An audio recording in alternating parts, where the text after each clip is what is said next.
திரு கணேஷ், விக்கிரவாண்டி களம் அப்படிங்கிறது ரொம்ப கவனம் பெறக்கூடியதாக மறுபடியும் மாறி இருக்கிறது. திரு ரவீந்திரன் சொல்கிறாரு, இங்கே இப்போது திரு முதலமைச்சர் ஸ்டாலின் அப்படின்னா பர்சனாலிட்டி ஓரியன்டாக தான் தேர்தல், அவர் நிற்கிறாரு, எதிரில் எல்லோரும் சேர்ந்து நின்னா மட்டும்தான் எதிர்க்க முடியும் அப்படிங்கிற ஸ்டேட்டஸ்கோ தான் இருக்குது. 40க்கு பிறகும் அப்படின்னா பாமகவுக்கு களம் எப்படி இருக்குன்னு பார்க்குறது ரொம்ப கடுமையானதாக இருக்குமா? ஏன்னா உங்களுடைய வாக்கு சதவீதம் என்ன, உங்கள் பலம் என்னங்கிறத நிரூபிக்க வேண்டிய இன்னொரு தேர்தல் அப்படின்னு அதை பார்க்குறீங்களா? இல்ல, எங்களை பொறுத்தவரை இந்த தேர்தலை நாங்கள் சந்திப்பதே எங்களுடைய பலத்தை நிரூபிப்பதற்கான ஒரு கால சூழ்நிலை தான். ஏனென்று சொன்னால், இந்த பென்னகரம் இடைத்தேர்தலுக்கு பிறகு நாங்க எந்த இடைத்தேர்தலும் போட்டியிடல அப்படின்ற ஒரு நிலையில தான் நாங்க இருந்தோம். கடந்த நாடாளுமன்ற தேர்தலை பொறுத்தவரை பாட்டாளி மக்கள் கட்சி, அமைச்சர் அணி, தமிழ்நாட்டை பொறுத்தவரை தேசிய ஜனநாயக கூட்டணி ஒரு தோல்வியை தான் சந்திச்சது. அதிமுகவும் தோல்வி தான் சந்திச்சாங்க, பாட்டாளி மக்கள் கட்சியும் தோல்வியை தான் சந்திச்சாங்க. வாக்கு சதவீதத்தின்படி பார்த்தா பாட்டாளி மக்கள் கட்சியும் 1% வாக்கு கடந்த நாடாளுமன்ற தேர்தலை விட அதிகமாக தான் பெற்றிருந்தாலும் கூட நாங்கள் தோல்வியை தான் சந்திச்சிருக்கிறோம். இந்த இடத்தில் பொறுத்தவரை வெற்றி என்பது ஒரு தேவையான விஷயமாக இருந்து கொண்டிருக்கிறது. அப்படி இருக்கக்கூடிய இடத்துல இந்த விக்கிரவாண்டி இடைத்தேர்தல் எங்களுடைய களத்தை, எங்களுடைய பலத்தை நிரூபிப்பதற்கு ஒரு சாதகமான சூழ்நிலை அமையும். ஏன்னா கடந்த காலத்துல நாங்க வாக்கு வங்கியை நிரூபித்திருக்கக்கூடிய ஒரு தொகுதி. அது மட்டும் இல்லாமல் எங்களுடைய கிளை அமைப்புகள் எல்லாம் பலமா இருக்கக்கூடிய ஒரு தொகுதி. அந்த வகையில எங்களுடைய பிரச்சாரத்தை இன்னும் எளிமையாக நாங்க கிராமங்கள் தோறும், வீடு தோறும் கொண்டு போய் சேர்ப்பதற்கான வாய்ப்புகள் எங்களுக்கு அங்க அதிகமாக இருக்கின்ற காரணத்தினால் நாங்க களம் கண்டு வெற்றி பெறுவதற்கான அனைத்து முயற்சிகளையும் மேற்கொள்வதற்காக தான் இந்த தேர்தலில் நாங்கள் நிற்கிறோம். ஆனால் கடந்த தேர்தல்கள், அது நாடாளுமன்ற தேர்தல் அல்லது சட்டமன்ற தேர்தல், எது பார்த்தாலும் திமுக அதிமுக தான் மாறி மாறி அங்கே முன்னிலை பெற்றிருக்கிறாங்க.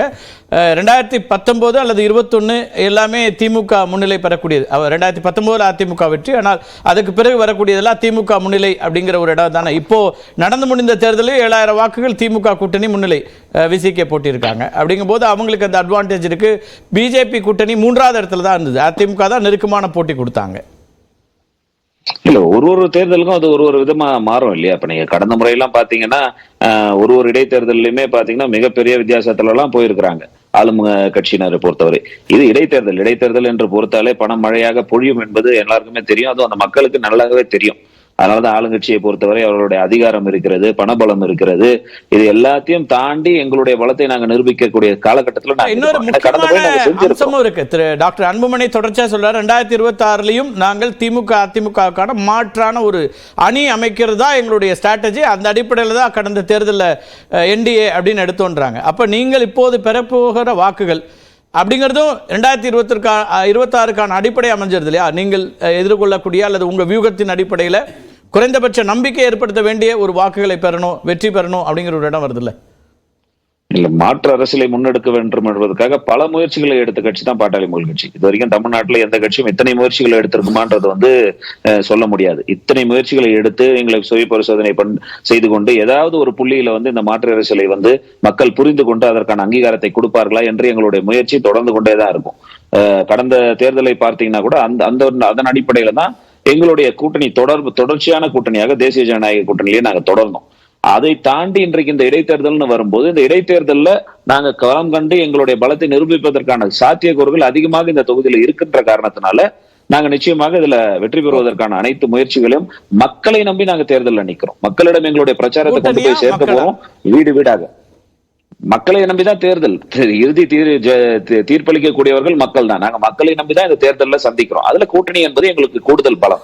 ஓகே, ரைட், பேசலாம். முதல் கட்ட கருத்தா எடுத்துக்கிறேன். குபேந்திரன், எப்படி பாக்குறீங்க? பாட்டாளி மக்கள் கட்சி களமிறங்குகிறது. அங்க அதிமுகவுக்கும் திமுகவுக்கும் தான் க்ளோஸ் ஃபைட்டா அது வரைக்கும் இருக்கு. ஆனா சொல்றாரு 26 நோக்கி பாமகவுக்கான ஒரு வியூகம் அப்படின்னு இருக்கு, பாஜகவுக்கான ஒரு வியூகம் இருக்குன்னா இந்த தேர்தல் களமும் அதை ஒட்டியதாக பார்க்க வேண்டியிருக்கா?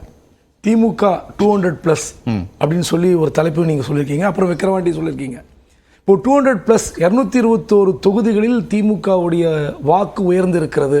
ஸோ இப்போ அத்தனை இடங்களிலும் வெற்றி என்ற போல ஒரு தோற்றத்தை திமுக கொடுத்திருக்கு. அதனுடைய தலைவர் முதலமைச்சர் ஸ்டாலின் அவர்கள் ஒரு அறிக்கை விடுறார்.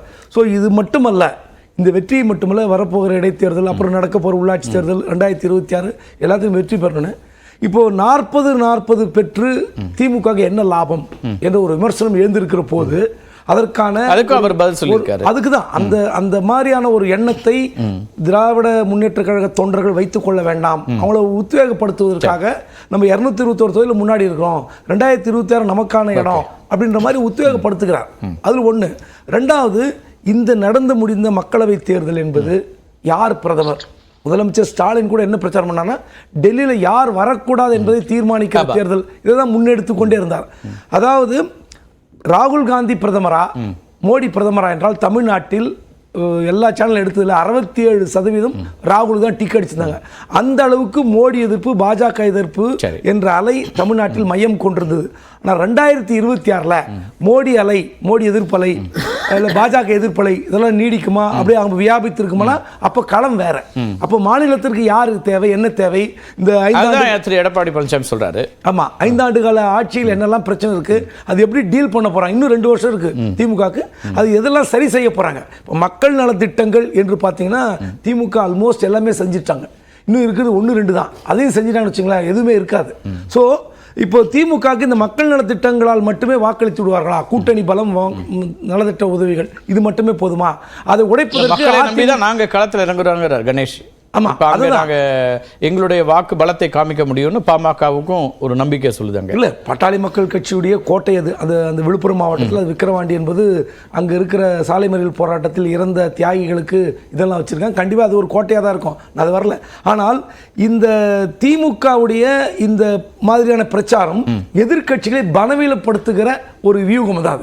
226 ஜெயிக்க போறோம்னா அப்போ ஜெயிக்க போற கூட்டணியிலிருந்து எந்த கட்சியும் வெளியே போகாது 2026. அது ஒண்ணு.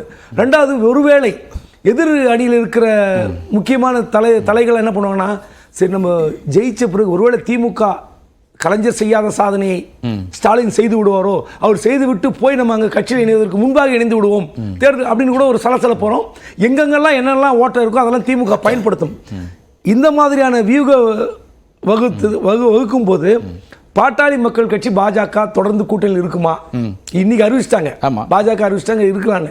ஆனால் பாட்டாளி மக்கள் கட்சி பாஜகவோடு இருக்கும்போது மற்ற எதிர்கட்சிகள் அதிமுக சேர்ந்துச்சு வச்சுங்களேன், நாம் தமிழர் சேர்த்து சொல்றேன், எல்லா எதிர்கட்சிகளும் ஒன்று சேர்ந்து விட்டால் திமுகவுக்கு நிச்சயம் கடும் நெருக்கடி ஏற்பட வாய்ப்பு இருக்கிறது. அதனால திமுக இப்போ எடுத்து செல்கிற இந்த வேகம் அடுத்தடுத்து எதிர்கட்சிகளை என்ன மாதிரி பலவீனம் செய்கிறது அது ரொம்ப பிரதானமா பார்க்கணும். ஒன்று என்னோட விக்கிரவாண்டி விஷயத்துல வந்து என்னன்னா, அதிமுக பாட்டாளி மக்கள் கட்சி இது இரண்டுமே ஆளுங்கட்சிக்கு நெருக்கடி கொடுக்கும். ஏன்னா இப்போ நடந்து முடிந்த மக்களத்தில் 7000 ஓட்டு தான் அதிமுக அவ்வளவு வித்தியாசத்துல வாக்குகள் வாங்கியிருக்கு. பாமகவுடைய வாக்குகள் அவ்வளோ இல்லையே, அங்க நெருக்கடி கொடுக்குற அளவுக்கு இல்லையே. இல்லை, ஆனா இந்த முறை வந்து நெருக்கடி கொடுப்பது, ஏன்னா ஒரு அடிபட்ட புலியாக தர்மபுரியில் ஜெயிக்க வேண்டிய இடத்தில் தோற்கும்படியாக ஆகிவிட்டது என்ற ஒரு வேதனையோடு பாட்டாளி மக்கள் கட்சி இருக்கும். கண்டிப்பாக இந்த முறை விக்கிரவாண்டியில அவங்க ஏற்கனவே திட்டமிடப்பட்டிருந்த வேட்பாளர்கள் புகழேந்தி, அவர் விழுப்புரம் மாவட்ட கிழக்கு தலைவர் சி வி சண்முகத்தோட ரொம்ப நெருங்கிய உறவினர், புகழேந்திக்கு வாய்ப்பா அல்லது மாநில வன்னியர் சங்க துணைத் தலைவர் அன்புமணிக்கு வாய்ப்பான்னு முடிவெடுக்காம இருக்கிறாங்க. அதற்கு காரணம் டாக்டர் ராமதாஸுடைய பேரன் வந்து விருப்பப்படுகிறார், முகுந்தன்.